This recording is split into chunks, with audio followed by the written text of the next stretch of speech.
I think we were all disappointed when an out-of-town company won the first time, but you have to respect the process. That was Luke Attia, a managing partner of the St. Joseph Air Center, after Steve Craig and Pan Am Flight Services were given approval to be the next fixed-base operator at Rosecrans. Good evening. Thanks for watching News Press Now. I'm Charles Christian. Council members officially selected a new aviation company to take the reins as the next fixed-based operator, or FBO, at Rosecrans after a previous agreement was rescinded. Council members signaled their approval for Pan Am Flight Services to become the next FBO, giving them the ability to oversee key airport services like general aircraft maintenance and refueling. The group includes local businessman Steve Craig, who told News Press that they purchased the well-known aviation brand roughly a year and a half ago.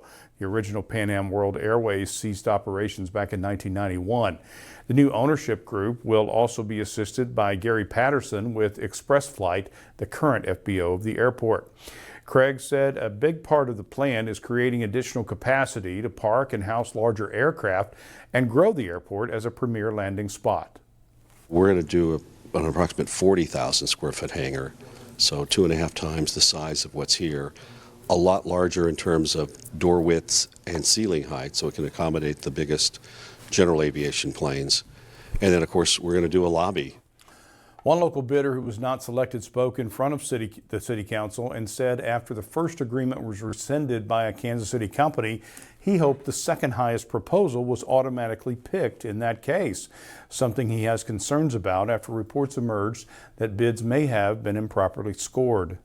I think we were all disappointed when an out-of-town company won the first time, but you have to respect the process, scoring and points. And so, having not yet seen how we scored, I certainly hope that that theme was continued in tonight's decision, and that, Pan Am and Craig's firm did actually score second. If we're not following the scoring, then I have trouble understanding how this is a fair RFP process.